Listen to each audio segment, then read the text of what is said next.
La Lece es una cueva situada en la Sierra de Alzaña, que hace frontera entre Navarra y Álava. En esta cavidad fluye un río que cae en diferentes cascadas interiores, algunas de hasta de 12 metros de altura. El descenso por estos cañones de la cueva de la Lece fue el tema ganador del 6º concurso de proyectos de documentales. Su autor, Aurelio Vidorre, un experto en la materia.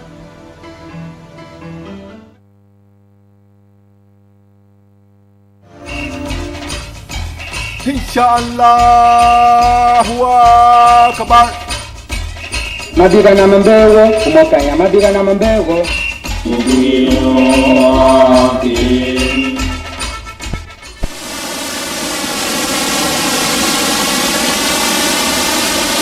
Milagro y grande es que no se produjeran desgracias personales.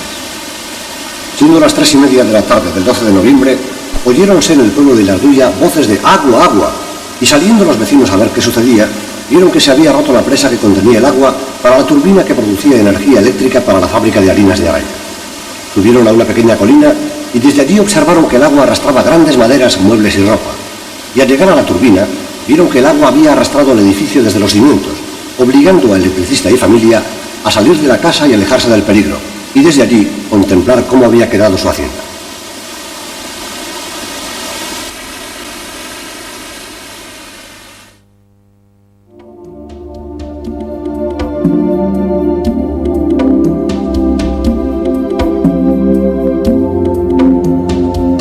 La Sierra de Alzaña se ubica en los confines de la provincia de Álava, junto a Navarra y Guipúzcoa. Es un macizo calcáreo y accidentado, horadado por cuevas y simas que constituye un impresionante mirador a los cercanos valles de Aralar, las sierras de Elguea y Urbasa, y a cimas como Aitzgorri, Mirutegui y Aratz, que con sus casi 1500 metros es el punto culminante de la sierra.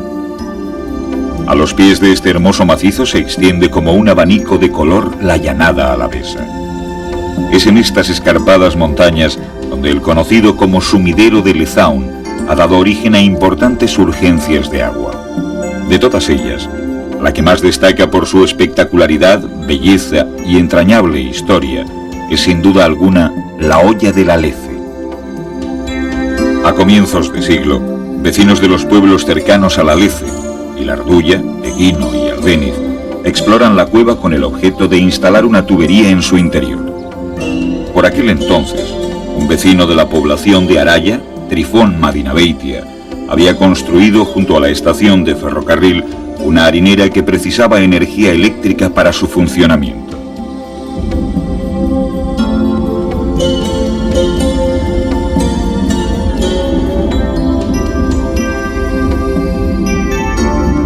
Justo al otro lado del macizo, en la Olla Grande de la Lece, los bosques frondosos y las paredes verticales hacen presagiar la envergadura del proyecto.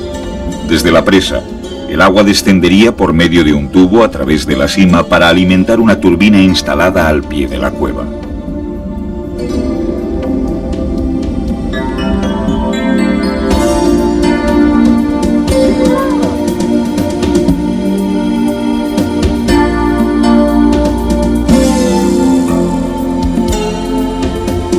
La Lece y su entorno eran conocidos desde mucho tiempo atrás, y aunque no existan leyendas sobre la cavidad como en otros lugares de Euskal Herria que albergan fantásticas historias, el proyecto era toda una aventura.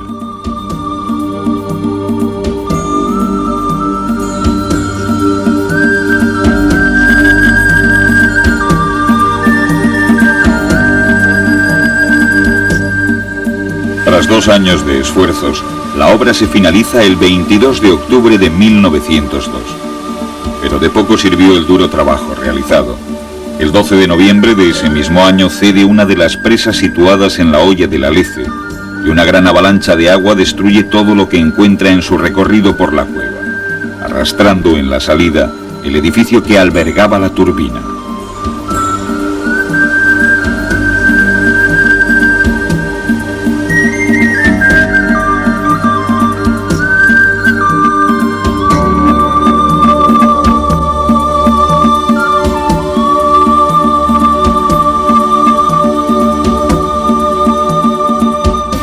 Entraron a trabajar mi difunto abuelo y mi difunto padre.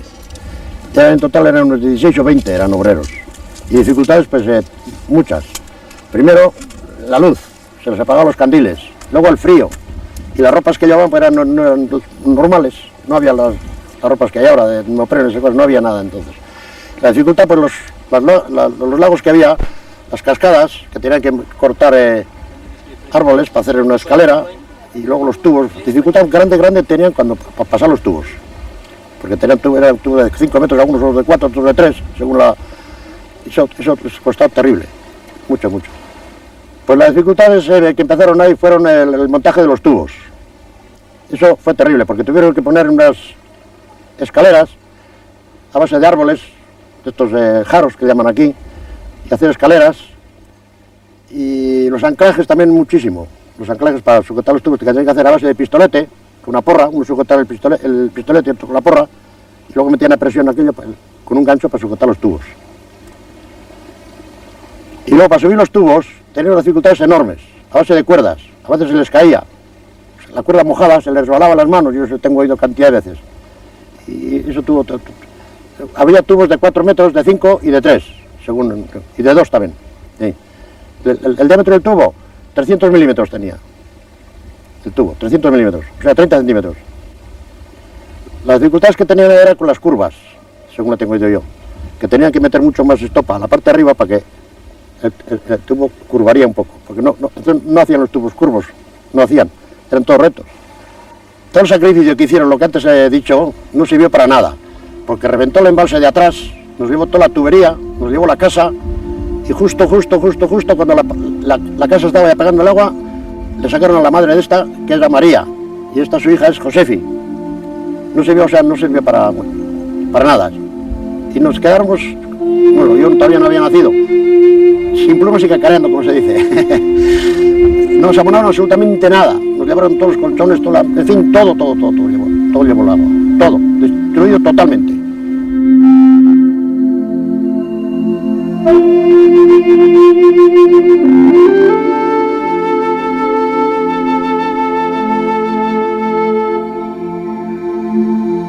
Una placa en hierro fundido es el único testimonio de aquella vieja central.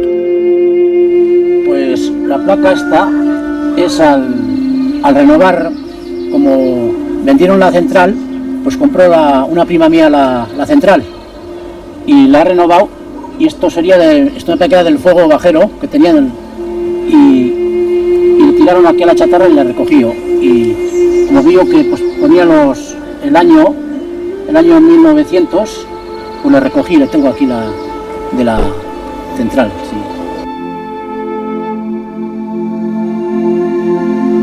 Pero el impulsor de semejante proyecto no se dio por vencido tan fácilmente y planeó una nueva construcción con el mismo objetivo. Así se construye una tubería desde la presa hasta la base del macizo. Desde allí, un túnel excavado en la roca conduciría el agua a la altura de la boca sur. La tubería tendría que descender una fuerte pendiente hasta la nueva central, situada a un centenar de metros más abajo que la anterior. La harinera seguiría funcionando. Este proyecto queda olvidado ante la dimensión del mismo, aunque Trifón Madinabeitia no andaba muy descaminado, ya que una vez construido el acueducto, la distancia y las dificultades a superar hubieran sido mucho menores que en el anterior proyecto.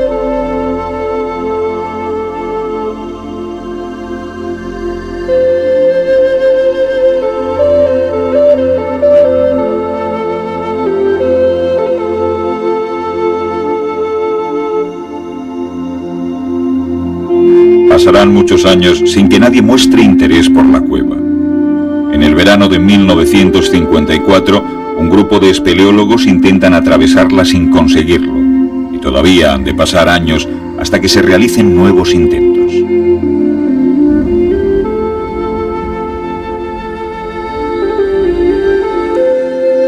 El primer intento de atravesar la cueva del Alece en el que yo participé fue en junio, el 24 de junio de 1962. En aquel intento se penetró por la boca inferior y puede considerarse como un intento más bien preliminar que que se realizó en contra de la corriente, por tanto había que superar las cascadas y esto era difícil.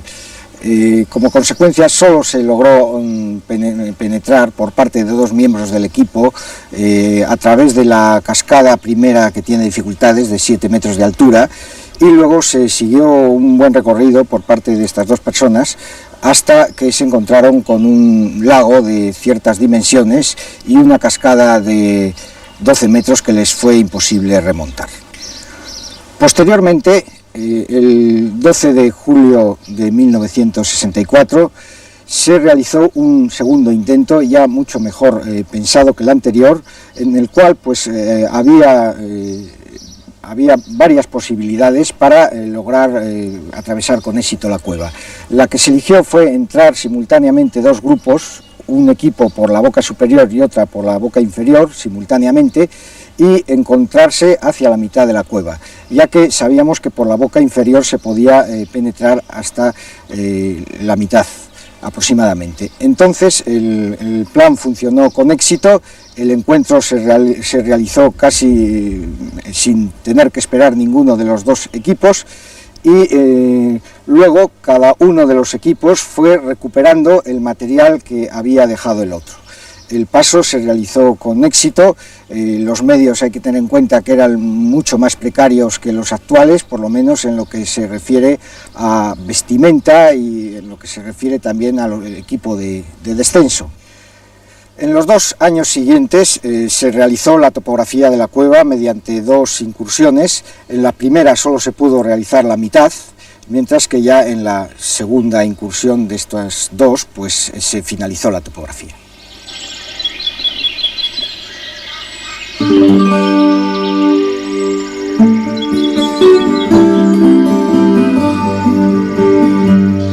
Los preparativos a la entrada en la Lece son básicos y emocionantes. Revisar todo el material adecuadamente, llenar los bidones con lo imprescindible, proveerse de neoprenos, arneses, cascos y todo el equipamiento personal y técnico necesario. Los que hoy en día nos aventuramos a realizar la travesía de la Lece tenemos diferentes sentimientos y sensaciones de aquellos que exploraron la cueva a principios de siglo.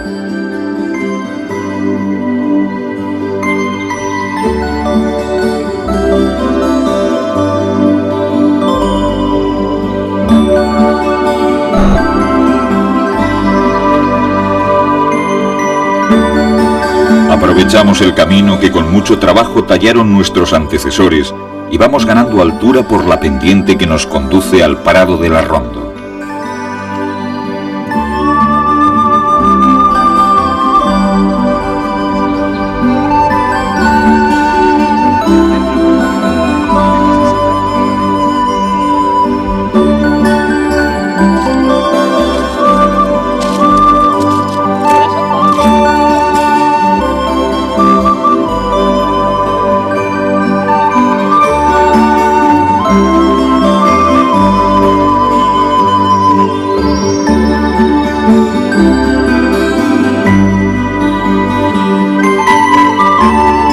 A principios de siglo, este hermoso paraje estaba totalmente desarbolado. La naturaleza, esta vez sin ayuda del hombre, se ha encargado de repoblarlo. Prados cuajados de tonalidades verdosas, vegetación exuberante, arbustos aromáticos y apreciados bosques de encinas y avellanos cubren la parte alta de esta ladera. Hemos dejado a nuestra derecha los afilados monolitos de Eguino, hoy convertidos en escuela de escalada, y desde aquí, como un manto verde que envuelve los pequeños pueblos, el inmenso panorama de la llanada nos invita a hacer una parada y a recuperar el aliento.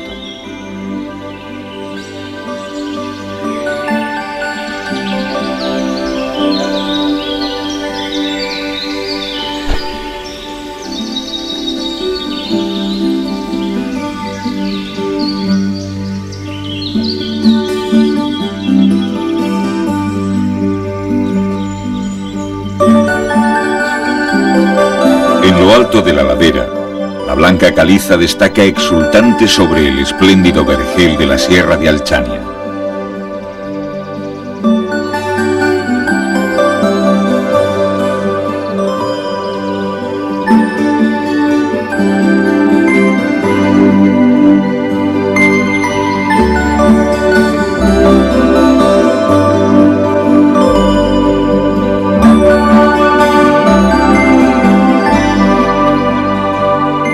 la arista de la montaña, un impresionante agujero la atraviesa y asoma a la parte superior de la muralla que cierra la hoya del Alece.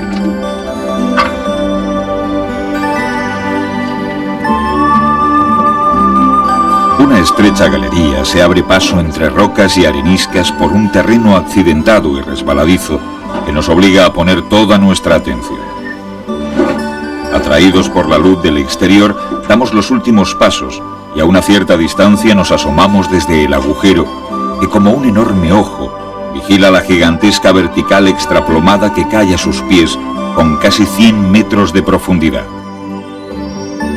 Como si de un bosque encantado se tratara, este recóndito paraje guarda para sí toda la belleza y los secretos del Alece, ocultos tras las inaccesibles paredes de la Hoya Grande.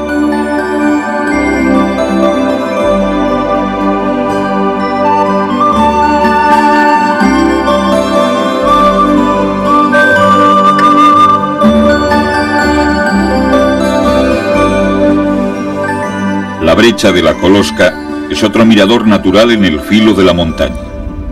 Nos asomamos y descubrimos una vez más la hoya. Desde aquí la altura nos hace sentir insignificantes ante la inmensidad de esta formación kárstica.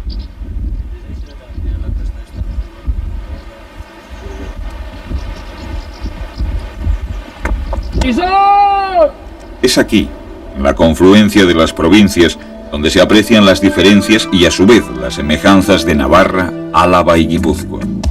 Los cercanos valles guipuzcoanos y las sierras de la parte navarra se funden con la llanada en una armónica sucesión de color, belleza, roca y bosque.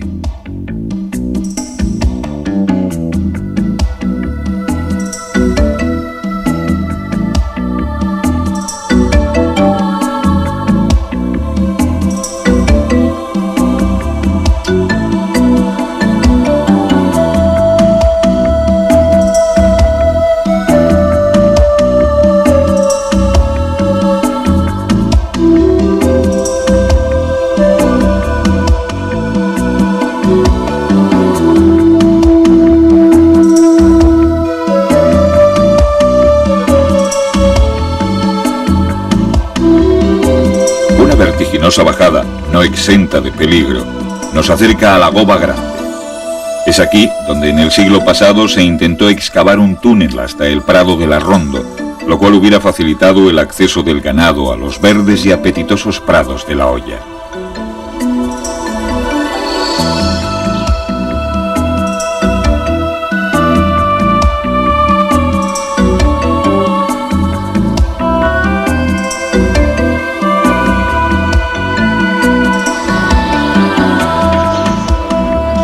El entorno rocoso, plagado de pequeñas cavidades, fisuras y variada vegetación, nos muestra todo tipo de seres vivos.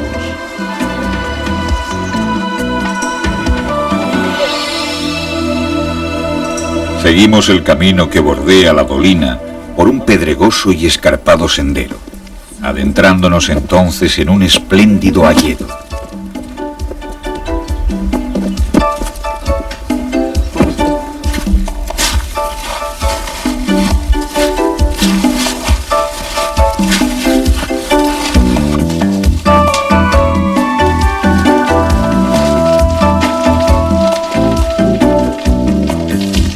La fuerte pendiente cubierta de hojarasca hace el descenso muy rápido y pronto nos sitúa en la gran boca donde nace el Alece.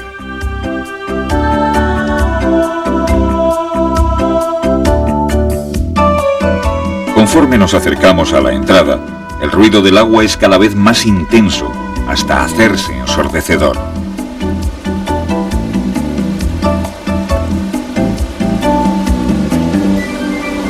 El deshielo y las lluvias de la primavera hacen que caigan con especial fuerza los torrentes y las cascadas del exterior de la sima, lo que nos hace pensar en el caudal de agua que nos vamos a encontrar en su interior.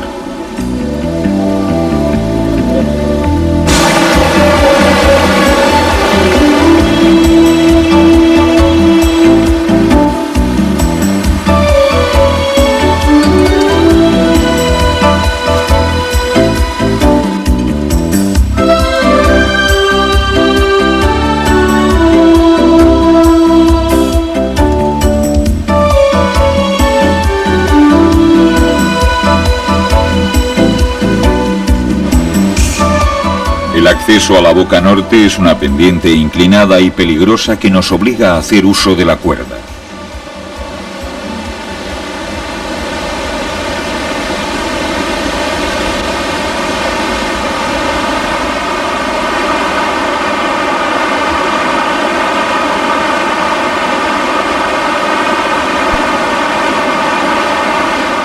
Las condiciones de una travesía de estas características, en oscuridad y con abundante agua, precisan que nos equipemos de forma muy completa. Los trajes de neopreno son imprescindibles para sumergirse en las gélidas aguas del interior del Alezo. Los bidones estancos nos permiten transportar cámaras o comida sin peligro de que se mojen. Pero además de equiparnos con el arnés, mosquetones y descendedor, hemos de dominar la técnica de rappel con soltura para poder descender a algunas cascadas del interior que llegan a tener 12 metros de desnivel y con el agua cayendo encima de nosotros. Algunos descensos terminan en pequeños lagos que nos obligan a nadar y a librarnos de la cuerda a la vez.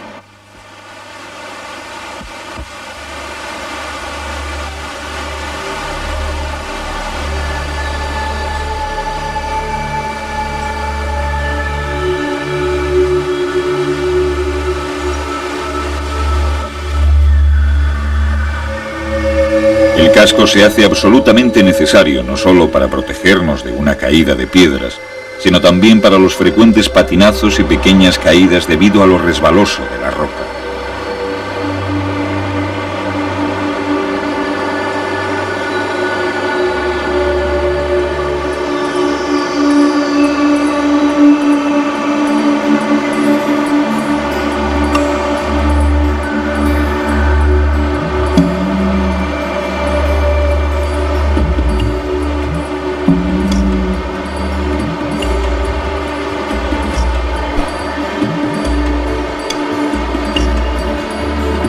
Además, el casco debe ir equipado con un buen sistema de iluminación que nos permita avanzar con mayor seguridad y apreciar las formaciones de la roca en la parte alta de la cueva.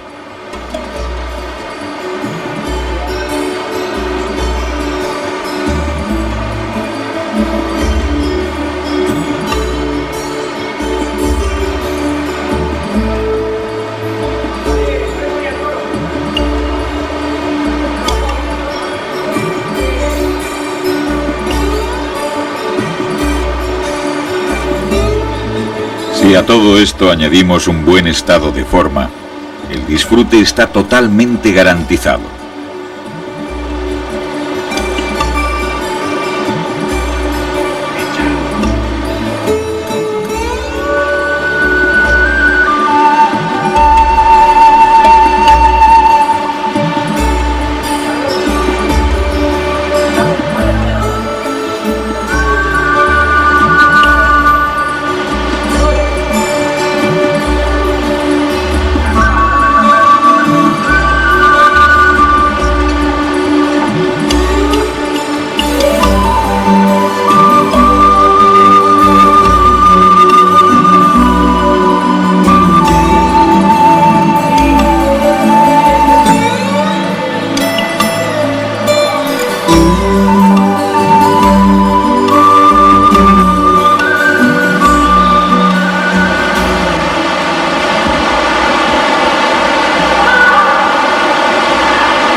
Restos de tubería empotrados entre los grandes bloques de piedra, gruesos hierros incrustados en la pared y gran cantidad de pequeñas repisas talladas en la roca nos recuerdan el titánico trabajo de aquellos hombres de principio de siglo.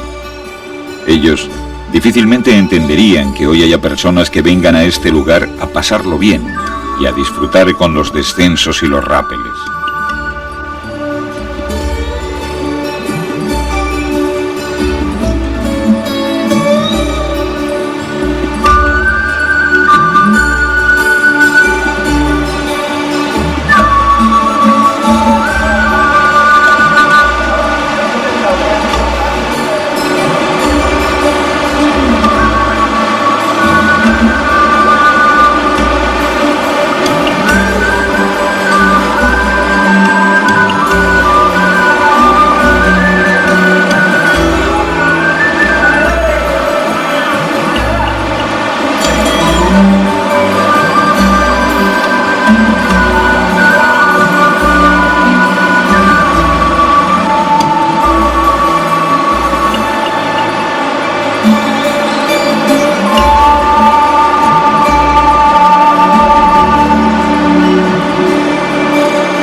Los rápeles se alternan con las travesías por el agua, a veces nadando y otras sorteando bloques y piedras.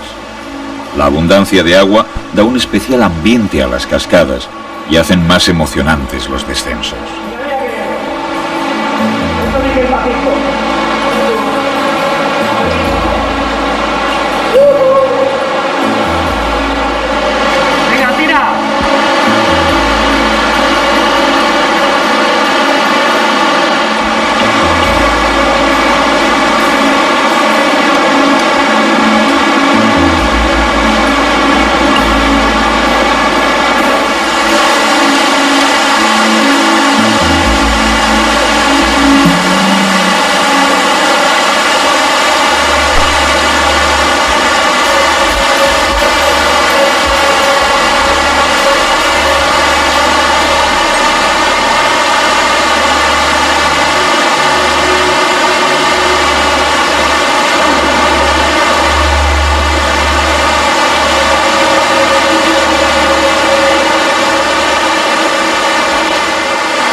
En esta segunda parte de la travesía se une a nosotros Íñigo Ruiz de Eguino, bisnieto de uno de los trabajadores que entraron en la cueva a principios de siglo. Para él, que nunca había tenido contacto con este mundo, esta es una experiencia única que vive con cierto temor y mucha emoción.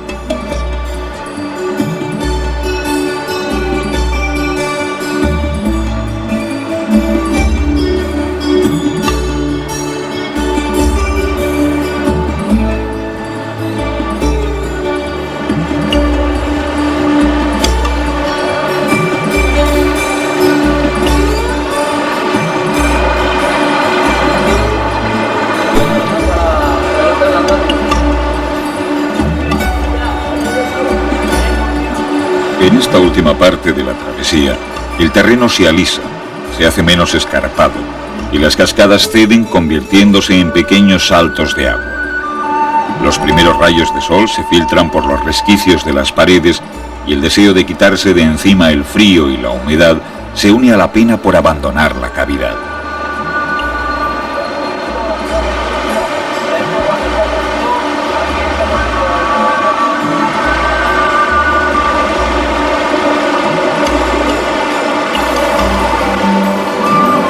Los saltos de agua son uno de los mayores divertimentos de todo el recorrido. Antes de saltar, hay que asegurarse de que la poza es profunda y de que en su fondo no hay ramas o bloques que puedan resultar peligrosos.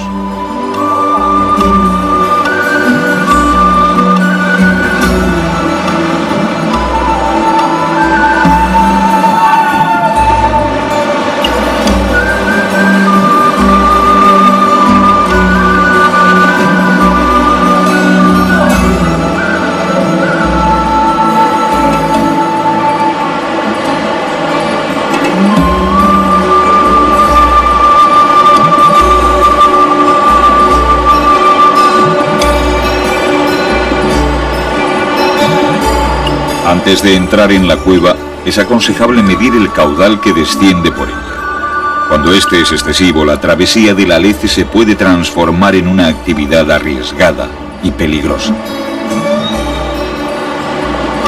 En las últimas pozas no nos queda más que nadar los pequeños lagos, y con un último salto el río nos lleva al exterior de la cueva. Allí, el padre de Íñigo espera impaciente la salida de su hijo.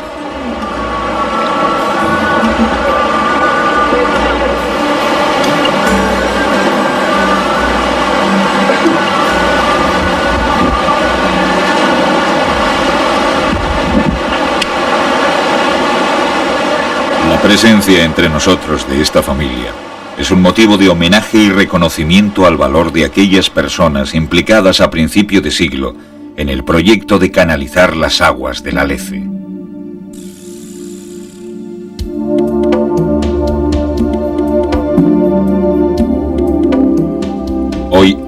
Alece se levanta como una catedral kárstica con el filo de la Sierra de Alchania como techo. Un paraje que merece el respeto y el cuidado de todos los que deseamos disfrutarlo.